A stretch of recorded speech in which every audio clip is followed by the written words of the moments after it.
What's up, guys? Welcome back to Newswave. So there's this weird Banjo-Kazooie trademark that's been kind of talked about now going around the internet. So I thought we'd take some time today, take a look at it and kind of explain what it means, if anything, so you can kind of get an idea there. I just saw a lot of people talking about it. I figured we go over here. There was this really cool prototype from the Nintendo Revolution. Nintendo Revolution days.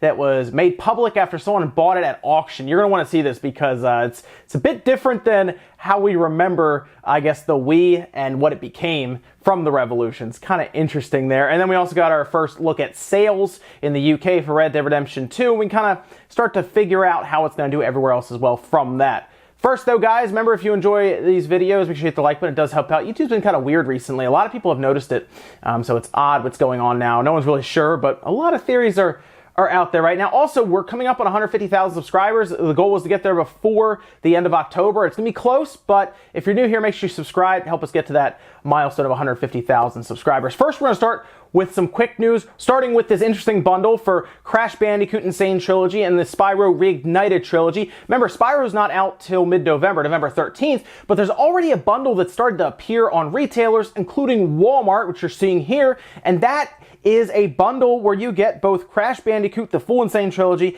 and then the newly released Spyro Trilogy that's coming out that, of course, will have a bunch of Spyro games remade completely. They look really good visually and everything. Still have to see how they control and play. But as far as we can tell right now, it's for the PS4 and the Xbox One, and there was even a listing on Walmart before it started getting ripped down everywhere, and you can actually see some of the description here where they do describe your favorite Dragon and Bandicoot are back with the Spyro plus Crash Remastered game bundle. You get two fully remastered trilogies, the Spyro Reignited Trilogy and the Crash Bandicoot N. Sane Trilogy, for a total of 6 iconic games. According to the listing, it's going for $60. So $10 a game, that seems like a pretty good deal, but it hasn't been officially announced, really. It just started popping up on retailers. So I like the idea of this because it just, I mean, if you missed Crash, but you wanted Spyro and then you're like, oh, I want Crash as well. I mean, $60, you really can't beat that at all. We'll see if it also, because we saw that it was probably going to PC and Switch as well, probably next year. We'll see if they also have a bundle like this for those systems. Also, if you remember, .hack Recoded launched in the fall of last year. Actually, I saw on Steam that it launched right at the beginning of November. So we're basically at a year of it being out, and CyberConnect 2 wanted to tell us a bit about how it did, because a lot of people were concerned. People were really excited that were fans of the .hack series, specifically .hack GU. They're excited to see it come back, get remade, or at least, I guess you'd say remastered, put on newer systems, PS4 and PC. And then also got a 4th episode that was brand new for everyone to play through. Well, it looks like they sold 300,000 copies, which you may look at and say that's not a lot, but it comes down to expectations. These, of course, are kind of niche-based JRPGs. For them to sell that many, they seem happy with it, or at least content with it. My thought process was, if it sells enough, maybe they'll look at that and say, okay, let's make a new one. Let's actually build a new .hack game. And it looks like they're at least happy with these numbers, so maybe a new .hack game does come out at some point. We'll have to see. If anything, it's a ways off. It might not even be this generation. And in what was a pretty surprising announcement for a lot of people, it looks like Soul Calibur 6 will be getting some representation from Nier, as 2B is going to be joining the fight here. They're also going to have a stage from Nier Automata as well. And it's pretty cool to see this. They put a full trailer out, and I know the character creation is very good in there. People are making some crazy stuff, but this is official. It's going to be put out as DLC, obviously. They're not going to just give it out. We all figure that. But to see Nier representation in Soul Calibur was kind of surprising, although we've seen some crazy crossovers before in the past, so I never really count anything out from Soul Calibur. We saw Spawn and, Link. All kinds of characters have entered. We saw Star Wars characters in Soul Calibur. So while people were surprised to see Nier representation with 2B, I just think it's awesome. Of course, 2B fits in with this perfectly. I mean, they have all the swords and everything. It looks like it just fits exactly. So pretty cool to see. No word on when it's coming out. They just say soon on their Twitter handle right now. So we'll see when they decide to put out a release date for it. I assume it's going to be before the end of the year if they've already shown it. I would look maybe into like a late November release, probably to maybe drum up some interest going into like the prime time holiday season in December. And with some of the quick news out of the way, let's jump into some of the bigger stuff, starting with a very interesting prototype that was had in an auction for roughly $660. It appeared to have been bought through Yahoo Japan, and they have like auction sites and everything, it looks like, and they bought it through auction, and that's how a user on Twitter managed to get a hold of this. Check this thing out. Tons of pictures right now. They're taking pictures all over the place. It is really cool because, yeah, that looks like a Gamecube, doesn't it? That it's hooked up to. Yeah, that's because that's exactly the case here, where they had designed it, at least prototyped it, for that case, for the revolution, as they were saying. And it has the Gamecube plug-in, the nunchuck attaches through what looks like a little Ethernet cable, and everything runs to, for example, the sensor bar also runs to the Gamecube portion where like the memory card is to get power. Because remember, that sensor bar only needs power. It doesn't need to communicate really anything. So obviously plugging into the memory card, it can pull enough energy to do that. This is really cool. This is one of those finds where it pops up and you're like, wow, this is amazing. We hear about this stuff. Some people have even seen it at trade shows back in the day, but it gets lost to time. And to see it actually pop up like in someone's possession where they can take these kind of pictures where they're really nice looking high resolution pictures reminds me of that PlayStation Super Nintendo that popped up, or that Super Nintendo PlayStation, right? Where they actually got it working and everything and it would play discs. It was very, very cool to see that. But then other people started actually chiming in on Twitter talking a bit about their memories and experiences with this, and even threw in some pretty cool facts. For example, Way Forward's James Montagna actually talked a bit about, for example, the buttons, where they said that the different buttons like the D-pad, the A button, the B button, they all came from the Game Boy Advance SP molds, which is really, really cool, even comparing it to different versions of it and everything. What a neat thing to see. It's interesting, but they can't apparently get the remote or the nunchuck or anything working with like the Gamecube or anything. So I don't know if it even works. I would like to see them like tear it down and take it apart. But for $660, it sounds like, maybe it sounds like a lot to some people, but to see that kind of piece of history go for what I feel like isn't as much, like think about that Super Nintendo PlayStation. I feel like they could name their price for that thing. Like that's a lot of money. For $660 to get something that was never really out there and you have it in your possession, it's something that no one really has, is amazing. So I wish I could have got that. That's really cool. Again, I would have liked to have taken it apart and see if it even, I mean, honestly, it's a prototype.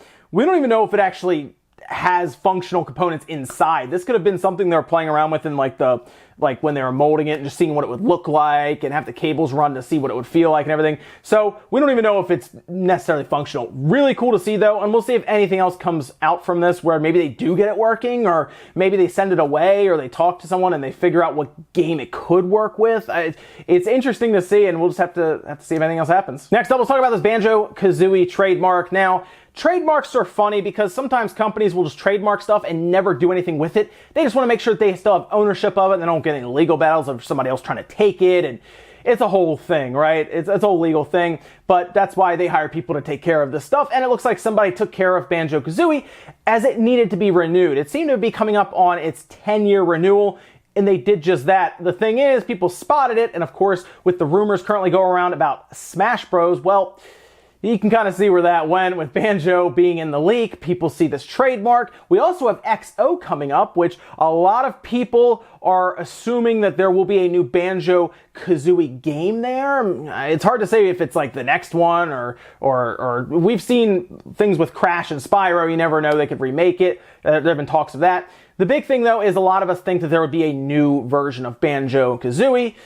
But let's take a look at this trademark very quickly, because if you start looking at it, you start to figure out this is more business as usual, status quo, nothing crazy here. So for example, let's look down the registration here. Rare, yes, is obviously the entity underneath of the registration. It makes sense. Of course, Microsoft owns Rare, so basically this is Microsoft's. And if you go down to the owner history for the trademark, people were pointing out that Nintendo of America is in there as like an associated party. Yes, that makes sense because, of course, Banjo-Kazooie was on the Nintendo 64 and everything there, so that would be part of the history. And if you just go down the list there, all the way to the bottom, you can see that 9/9/2018, you can see that they did have a renewed second renewal for 10 years, and they had to do that since 10 years ago is when they renewed it again. So this is their second renewal. So, is this anything to really pay attention to? Not really. It's obvious that rare Microsoft would renew this if it was running up. It was. They did. So would I like to see something with Banjo in the near future for gaming news or some kind of reveal? Absolutely. And it's good to know that Microsoft still controls it, as we would expect them to. So while this was really neat to see pop up during these leaks, I don't think this points to anything. I think this just points to them doing paperwork and people spotting it and putting it online. Next up, let's talk about Red Dead Redemption 2, as we got our first look at sales in the UK. These, of course, cover all physical sales in the UK, so we don't have anything about digital, which I do think digital sales on Red Dead probably overtook the physical sales. I think this is a case of that happening. People were downloading the thing faster than I could install it from the disc. That's just where we are now. That's the point that we are, where the disc reader and the system locally cannot keep up with a lot of people's broadband connections on things like the Xbox. That's the one I saw anyway.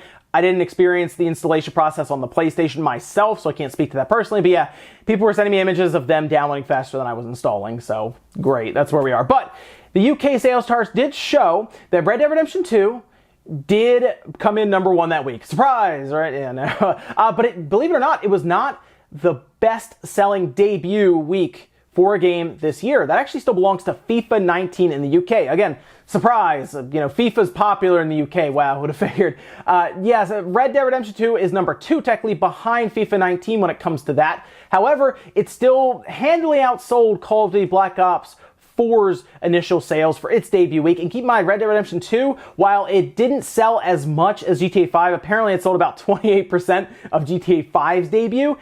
Red Dead came out on a Friday, whereas GTA 5 came out on a Tuesday, and of course, digital was not to the level in 2013 that it is now. Anyway, let's take a look at the top 10, starting with, yes, Red Dead Redemption 2, we just talked about that, topped it handily. Call of Duty Black Ops 4, of course, had to fall to number 2 because Red Dead Redemption 2 is there.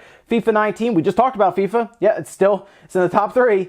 Forza Horizon 4 is an interesting case because it actually moved up a slot physically. And a lot of people were talking about how that had to do with bundles that were going on, and maybe someone, picked it up when they bought it for Red Dead. It's very possible, like they got the bundle for Forza Horizon 4, picking up Red Dead Redemption 2 on the X, where, of course, it is native 4K and everything. Assassin's Creed Odyssey at number 5, Spider-Man at 6, Lego DC Supervillains actually doing pretty well. It's actually in the top 10 again this week, so that's number 7. Super Mario Party at 8, Shadow Tomb Raider at 9, and then Crash Bandicoot Insane Trilogy at 10. So overall, yes, Red Dead took over this week. We'll see what happens next week as we go along to see if it stays up there at the top. I think it will. I think it'll be in the top 5 for the rest of this year, no problem. It's not Grand Theft Auto. I've talked to people about this before. Red Dead Redemption, just the IP in general, is not Grand Theft Auto. If this was Grand Theft Auto 6, we would be talking about some massive, massive numbers. There are estimations of Red Dead Redemption 2 in the UK selling roughly 500 to 600,000 units is the estimate right now, whereas GTA 5 in its first week sold 2 million copies. So that's just in the UK. You can see how massive GTA is. When GTA 6 comes out, those will be numbers to watch. But for now, Red Dead Redemption 2 is the leader in the UK when it comes to this stuff. Yes, it is very, very popular. Still, I'm gonna be curious what's going to happen in places like the MPDs, where we'll see, obviously, I think this is interesting because Call of Duty came out earlier in the month, but Red Dead has so much momentum behind it with the reviews. Clearly, it's popular in the UK because I'm sure it'll continue to sell well.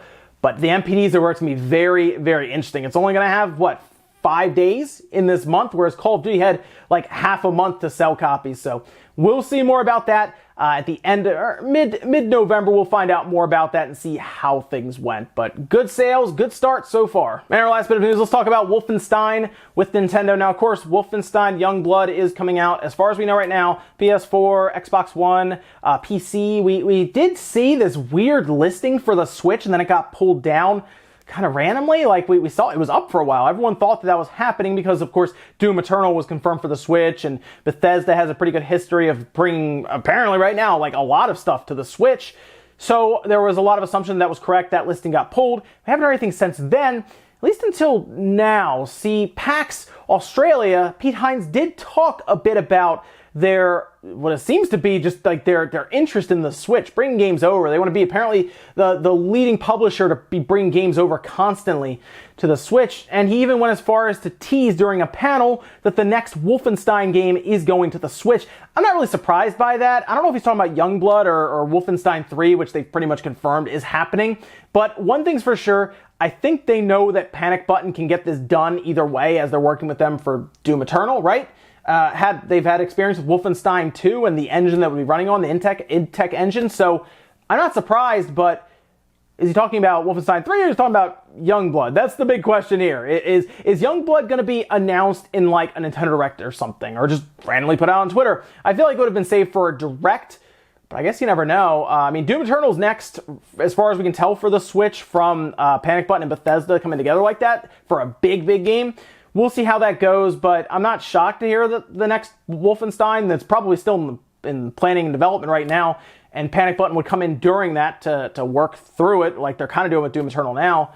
So we'll see. As far as we know, Doom Eternal is day and date on all systems, including the Switch, with Panic Button working alongside them, and maybe they really are already looking at Wolfenstein 3 and working with it, or maybe they're working on Youngblood. We'll see. Ladies and gentlemen, that's going to do it here for Newswave. If you enjoyed this video, guys, make sure to hit the like button. It does help out. If not, the dislike. And leave comments down below about everything we're talking about today. What do you think about Pete Hines saying the next Wolfenstein? He's talking about Youngblood. He's talking about Wolfenstein 3. Is he talking about both of them? Let me know what you guys think about that down below. I'm very curious. Or about the Banjo-Kazooie Trademark. Do you think Banjo's a smash? Or do you think he's set up for an XO appearance, whether it's a remake, a new game, maybe an appearance in an existing game? I don't know. It's interesting about all of that as well, guys. Thank you so much for watching, and I'll see you next time.